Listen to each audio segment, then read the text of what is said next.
Harbour, and the Minister of State for Environmental Affairs, Fahmy.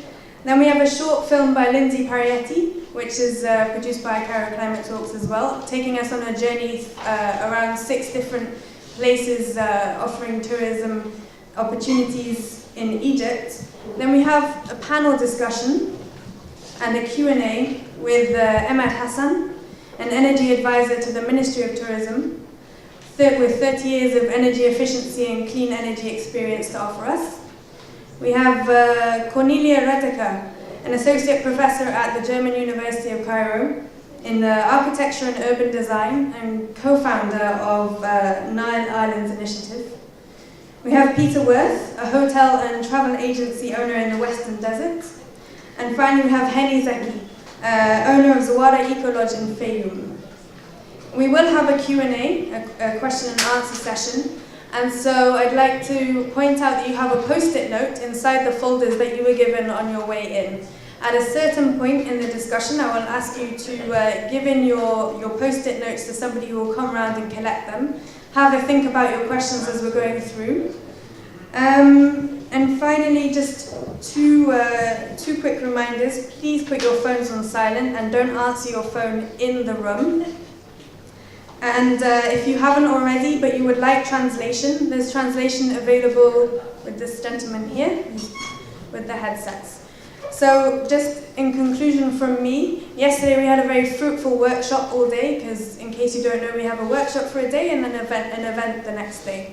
And it was a very interesting discussion trying to make a constructive pathway forward for eco-lodges and ecotourism as a wider subject as well. So first, I'd like to invite the ambassador. An environmentally conscious and socially inclusive and locally beneficial way to travel might hold appeal for tourists coming to Egypt, as well as for Egyptians and expats living in a megacity like Cairo. According to the German Traveling Association, 61% of German tourists see sustainability as a driving factor for their travel choices. Next week, as many of you will be more than aware, the world's largest tourism fair, ITB, will be held in Berlin, with around 170,000 expected visitors from all around the world. Egypt, being this year's culture and convention partner of the fair, will be in the focus of public attention. And although Egypt is well known for its antiquities as well as for its desert and beach destinations, it is not yet high on the map of ecotourist destinations, despite having a wealth of natural beauty, as we all know. ITB Berlin is a unique opportunity for Egypt to present its many facets of tourism, which is more than a mainstream beach vacation along the coastline. It's also an opportunity to revive tourism, which is still overshadowed by security concerns, by emphasizing the abundance of travel choices within Egypt as distinct from the Red Sea. Besides the preparation for ITB Berlin, the motivation for this event tonight was twofold.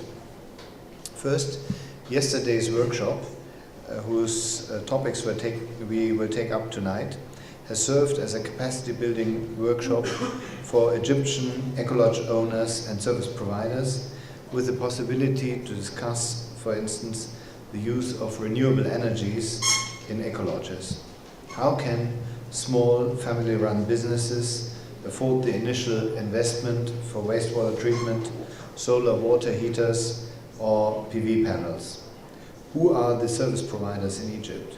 What can be done to better link eco-lodge owners, and how to organize their interests vis-à-vis the government? Small eco-lodges in remote areas often share similar problems. How to deal with security threats in these areas? How to attract tourists? How to integrate and motivate the local communities? Secondly, this event marks the launch of 2 guidebooks developed by GIZ projects. The Featherlight Eco-Lodge Manual for Egypt is a best practice guide. It aims at supporting already operating lodge owners as well as those to be in mitigating and reducing the negative impacts of tourism on the environment and increasing the positive impacts for local communities. The Featherlight Tourism Guidebook, on the other hand, is targeting environmentally concerned tourists.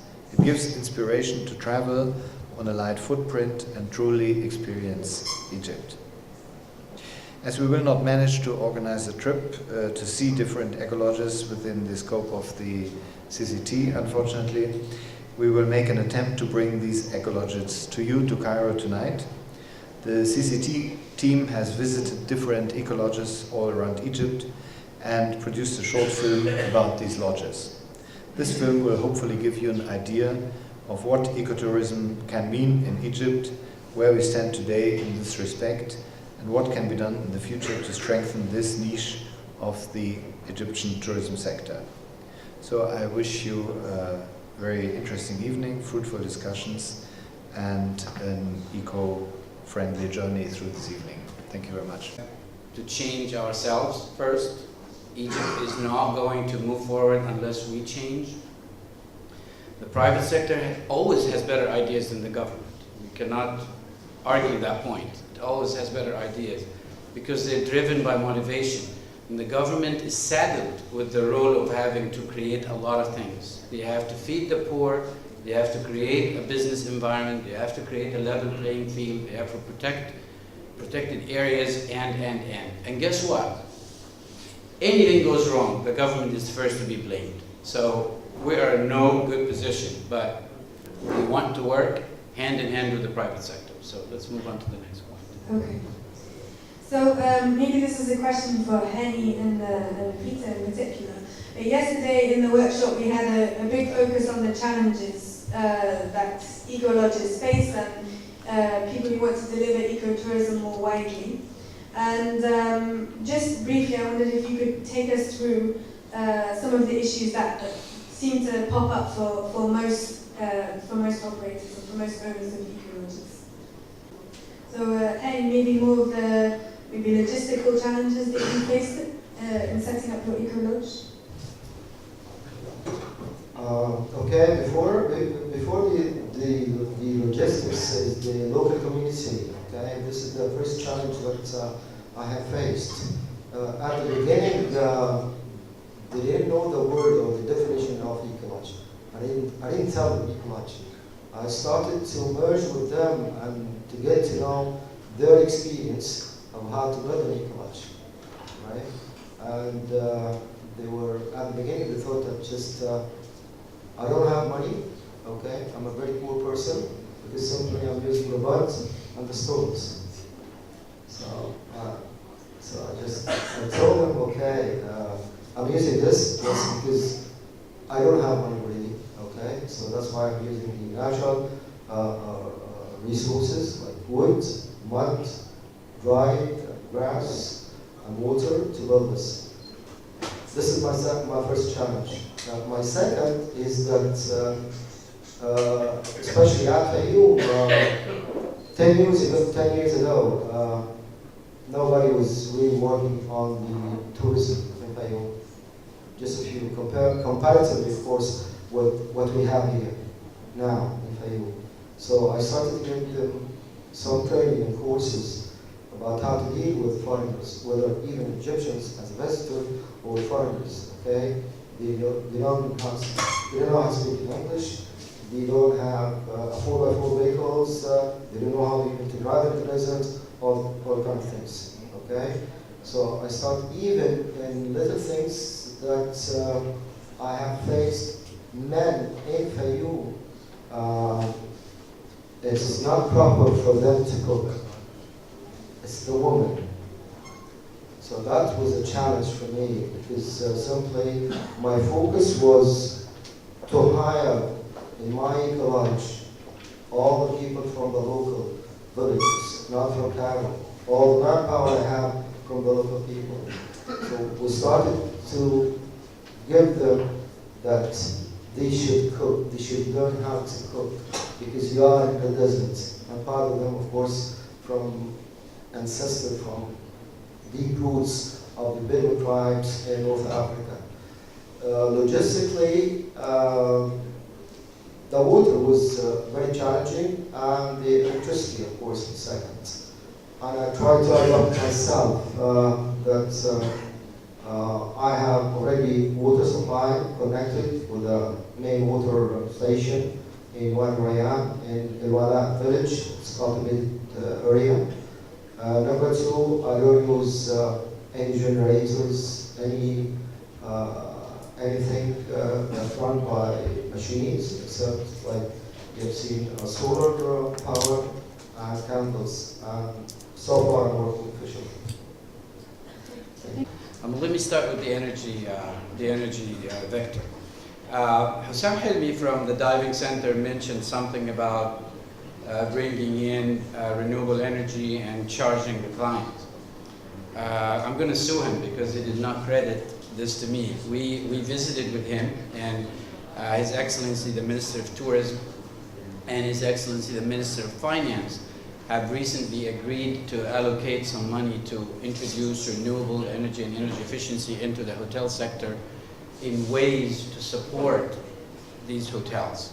I think everybody has been talking about cost and the challenge of bringing in additional cost to bring in solar photovoltaics, solar water heaters, bring in LED or anything else that fits under that umbrella. And the agreement right now, which we're working the details on, is how does the government step in and fill in that gap of incremental cost where hotels need to spend. And the concept that we are putting in place, which hopefully will be activated within weeks, is to provide capital to these hotels for the purchase of either lighting, LED lighting, or solar water heaters, or PV for electricity generation, especially in remote areas like Marsa Alam and the other oases, and get this money paid back to the government based on occupancy. So each hotel will pay based on the percentage of occupancy, pay this money back to the government until the capital is fully paid. What this does is it covers one of the shortages of bringing in capital at these hard times, and two is it takes the risk of the occupancy and pass it on to the government. So the government should play the role of a big brother or the market enabler and wait until that happens. So we're trying to do this hands-on approach to bring in less pressure on the energy resources and the natural resources. We all know the prices of energy are going up. Occupancies in hotels are not where we want to see them. So that's a paradoxical situation. Now that's the energy element. You mentioned something about... Can I first of all ask you maybe a follow-up question about the energy kind of program, should we call it? For the smaller entities that are operating, at a very low capacity or at a very low budget, as is being said, are there kind of different grades of being able to join this scheme, or is it all for quite like medium and large? No, it's for everyone. I think the idea, unfortunately for this particular program, it's offered to help hotels bridge the gap. So it's totally blind as far as the size or the type. It's meant to help Mr. Zaki with his hotel to bridge him when the prices of energy, it's going to scale up in the next 5 years, both the electricity and the liquid fuel. And there isn't anything that tells us that the occupancy levels are coming back to their 2010 levels anytime soon. So we know that's going to be a time thing. So it is not really a big or small hotels. But one most important thing is you bring in capital and you don't know if the market supply chain can really cover all the hotels that we want. That's one big issue that we're facing. The second issue I think you mentioned in the video was it's not enough to get 14 million tourists. We also have to be aware of what kind of infrastructure do we have. How many hotel rooms do we have? How many charter flights to come in? Airports? Most of the tourism in Egypt, unlike Europe, the 95% of the sources of tourists coming in are by plane. So we're limited to how much tourists can you get. In Europe, people can come in driving or by train or by plane, and we have a lot of charters, a lot of airline companies, and so on. So increasing the number of the tourism base is something of course it's positive, but we have to be a lot more careful about the revenue that we bring in from these tourists with minimizing the impact on our resources. Large number of people coming in, more people on the roads, more people using water, using food, using energy. So we need to balance this. It's not by numbers, really. I mean, we have to change, as Minister Khalid mentioned earlier. It's not about how much, it's what you get out of it. I heard in the video from pretty much everyone that talks is that they do a great thing, but they're spending out of their savings on it. So that, I don't think this is a business model we would like to see. We would like to see a business model where you're making money out of it, and we step in and fix this.